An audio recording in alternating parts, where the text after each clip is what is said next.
আসসালামু আলাইকুম viewers, welcome to my channel. তো চলে আসলাম আমরা 2026 সালের জানুয়ারি মাসের 24 তারিখ। 24 তারিখটা কেন বলছি, আমি ডেট উল্লেখ কেন করছি সেটা একটু আপনাদের সাথে ক্লিয়ার করি আগে, তারপর আমরা ডিটেইলসে চলে যাব ইনশাআল্লাহ। মানে রেড অ্যাপেলের নাম তো আলহামদুলিল্লাহ আমার প্রত্যেকটা ভিডিওতে দেখছেন, আমাদের সেল সম্পর্কে বা ভিডিওর মধ্যে দেখছেন আমার হিউজ পরিমাণ কাস্টমার থাকে, কিন্তু আজকে এমন একটা দিন গেছে মানে স্মরণীয়। মানে আমরা সকাল থেকে সন্ধ্যা পর্যন্ত মোবাইল সেল করে আলহামদুলিল্লাহ 8-10 পিস নর্মালি সেল হয়। তা আজকে সেই জায়গায় আমাদের সেল গিয়ে দাঁড়িয়েছে কোথায় জানেন? শনিবারে আমরা একটু রেস্ট টাইম, আমরা রেস্ট নেই সবাই, আমরা 4টার দিকে 3:30 বা 4টায় দোকান খুলি, সেই জায়গায় আমাদের আজকে সেল হয় নাই। অন্য অন্য দিন শনিবার আমরা 3-4 পিস মোটামুটি সেল করি নর্মালি, কোনো কোনো দিন 8-10 পিসও হয়ে যায়। তো যাই হোক, আজকে আমাদের এই ফার্স্ট সেল। রাত বাজে কয়টা? ম্যাক্সিমাম 10টা বেজে গেছে, ঠিক আছে? তো রাত 10টার দিকে আমরা এখন এই ফোনটা সেল করলাম, আমাদের সিলেটি কোম্পানিগঞ্জের এই ভাই নিছে। ইনশাআল্লাহ সাথেই থাকুন, কি হচ্ছে বা কি দিচ্ছে ভাই, কি কোম্পানি নিচ্ছে, ভিতরে কি কি দিচ্ছে কোম্পানি, সবকিছু ডিটেইলস আপনাদের সাথে শেয়ার করার জন্যই আসছি। তো দেখতে থাকুন ইনশাআল্লাহ, কালারটা কি নিছে সেটাও দেখবেন ইনশাআল্লাহ।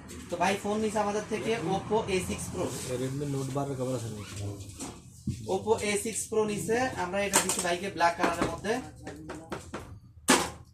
এই যে দেখেন নোট নাই। তো এটা কিন্তু বেসিক্যালি দুইটা কালার। এটা দুইটা কালারের মধ্যে একটা হলো রেড কালার, একটা হলো ব্ল্যাক কালার। ব্ল্যাকের মধ্যে এটা পুরো ব্ল্যাক না, এটা কিছুটা বেগুনি কালারের মতো দেখেন আপনারা, ঠিক আছে? এটার সাথে আপনারা 45 ওয়াটের একটা চার্জার পেয়ে যাবেন, সাথে একটা কেবল, এবং সেম টু সেম কালারের একটা কভারও পেয়ে যাবেন, ঠিক আছে? দেখেন, না সরি, ব্ল্যাক কালারের একটা কভার দিয়ে দিয়েছে, কালার সেম দেয়নি, ব্ল্যাকের মধ্যে একটা কভার দিয়ে দিচ্ছে দেখেন। তো কাস্টমার ভাই যারা আছেন তারা কিন্তু আলাদাভাবে কভার কিনতে হবে না। সাদা কভার দিলে কদিন পর ওটা লাল মানে ব্লু হলুদ হয়ে যায়, চেঞ্জ হয়ে যায় কালার। এটা চেঞ্জ হওয়ার কোনো সম্ভাবনা নাই, 100% এটা একই রকম থাকবে, আপনি রাফ ইউজ করতে পারবেন একদম মন মতো, ঠিক আছে? তো আমরা এটা ফিট করে দিলাম।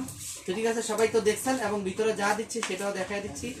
আমি 45 ওয়াট না সরি 80 ওয়াটের চার্জার দেখেন, 80 ওয়াটের একটা চার্জার, 5G ফুল ওয়াটারপ্রুফ, আনব্রেকেবল ডিসপ্লে। তো যারা নিতে চাচ্ছেন Oppo A6 Pro মানে রিজনেবল প্রাইসের মধ্যে দেখেন, খুবই মানে অসাম লুকের এই ফোনগুলো যারা নিতে চাচ্ছেন তারা আমাদের সাথেও যোগাযোগ করেন, বা দেখে শুনে জাস্টিফাই করে ফোন নেবেন। তো ঠিক আছে, আজকের মতো বিদায় নিলাম। আল্লাহ হাফেজ, আসসালামু আলাইকুম।